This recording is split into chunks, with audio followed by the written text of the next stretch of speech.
So making storytime videos for me on my channel are either to entertain or to have it be a subject that is something I learned from and went through, and I want to make the story public so that people that are Googling similar situations can find mine and they won't feel as alone in the world, or it might even prevent something worse from happening.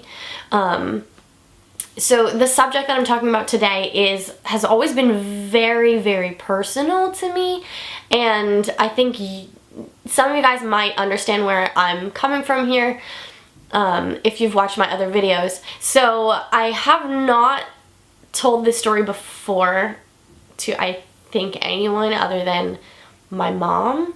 It's always been very touchy with me growing up, and first it started when I was really young and my mom got tired of brushing my hair out and me kicking and screaming, so she cut my hair really short, and then kids that I would meet would mistake me as a boy and they wouldn't want to play with me. So that has always stayed with me throughout my life. And then as I got older,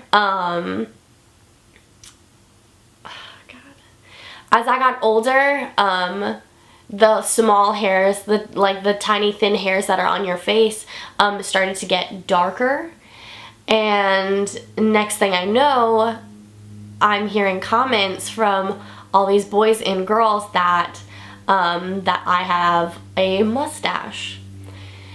And when you're a kid, that is traumatizing. When I started actually expressing my feelings about it to my mom, she bought me hair bleaching, little serums. Everything is from Rite Aid. Like, that's just the go-to, was Rite Aid or Walmart, because that's where I came from. There's nothing else around. So I started bleaching out the hairs on my face, and a girl in 8th grade pulled me to the side to talk to me one day, and we were standing in the direct sunlight in school, and she looks at my face and goes, "Oh my gosh, I have some hair on my lip too." And of course she meant it to relate to me and feel better about herself, but even her pointing it out a little bit, I was stunned, and I again didn't want any part of my genetics at all. I was like, why me? My freshman year of high school, I got into using there was like a touch-up razor that you would use for your eyebrows, and I started using that on my face.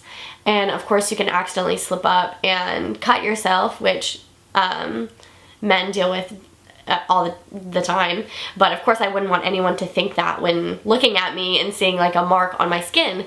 So I got into using nair, like a facial nair thing, but of course that doesn't last very long, and it smells bad, and it really just singes your hair sometimes, and you have to put on extra lotions and things like that, and it would turn red for a bit, you know, and I didn't want that, because if my lip is red now, it brings more attention to it than before, so I felt like I just couldn't win. Of course, I was bullied a lot throughout school, and,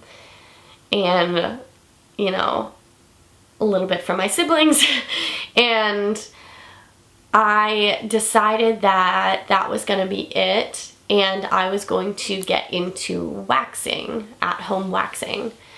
So I think it was maybe closer to halfway through my freshman year of high school that I bought this at-home, it was like Sally Hansen or something like that. They're waxing strips that you would take out of the package and like rub together like this, and then you would take it apart and then place it on your face, and you wait like a few minutes and then you pull it with your hair in the opposite direction. And I did it once, I think, before then. I did it once and it worked pretty well. Of course it stung and it burned because that's pulling hair. You know, in the end, after I put some like ice on it, the next day when I went to school, I was able to put a little foundation on it and everything was fine. And then this one day, I don't know what I was doing, like 15-year-old me was a little distracted, and when I was in my bedroom and I put on a waxing strip, I think I put on 2 at once, I got distracted, and I waited a little too long, and when I pulled it off, it hurt a little more than I had felt before. But all I thought was, okay, now I have to put lotion on it, I have to put all this cream on it so that it gets really hydrated. Like, that's what I thought in my head. So I ran over to my lotions and I started putting creams on, whatever, and then I was getting ready to go to bed, and while walking to the bathroom and stuff, I was dodging from my siblings doing this, and I went to bed. And then I woke up really early to get ready for school, and when I looked in the mirror, my lip was still completely red, and at this point, the surface skin looked like I had torn it off. So, instantly I thought that I had to put more foundation on and try to put more creams on it, and anything I could do to cover it up and have it look normal, because not going to school was not an option. We did not do that in my house. You went to school every day. This was so long ago now, so it's hard to remember, but everything I put on my face burned. It hurt. It was stinging. Like, it was an open wound that I made for myself. Even after hours of sleeping on it, it still hurt. In my room, it looked okay, and I felt like if I pulled my hair in a little more and ducked my head, that I would be fine and I could go to school and maybe no one would notice. And so I went to school and I made it through my locker and I made it to first period. What I remember was I was really trying to keep my head down the whole time, and I thought if I could play it off like I was really depressed or really sad that day, then people wouldn't ask. So my head was down, and to my side was my friend and a cute boy, and he looked at me and he asked if I was okay. And when he said that to me, I don't know if he did it because he knew, but when he asked if I was okay, he touched his lip. And to me, that meant he knew. He knows what I have to do to keep the hair off my face. Like, he knew everything. In that second, I had put together in my mind that he knew that I have this flaw all the time, that now I have to wax to keep under control, and he knows that I messed up and that it was red and that he knew.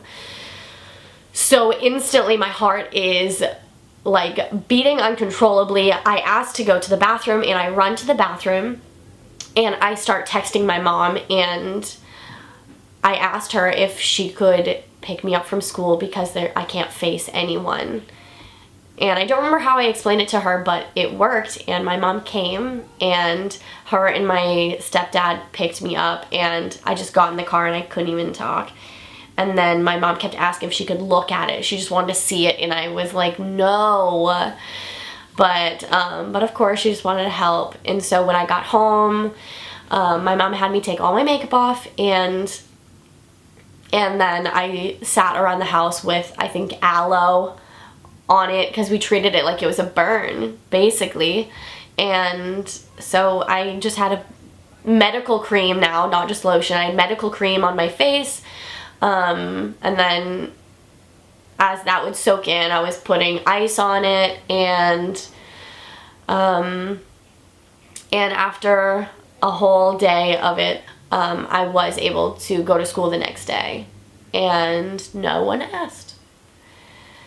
So that was a day of high school that I will probably never forget, because that was a day that I had felt so insecure about myself. And when you are a teenager and you're first in high school, that is so big. Like, you think the world is ending if something happens to you in high school. So I really wanted to share that story with you in case there is any high schoolers or younger people that watch this that can relate, or you know, it just might open your eyes and you can see things a little differently from someone's point of view.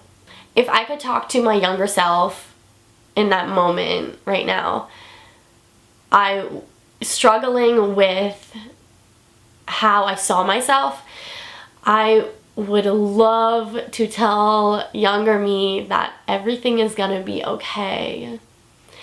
And I know everything feels like it's the end of the world, and you feel like you have to look a certain way, be a certain way for your peers,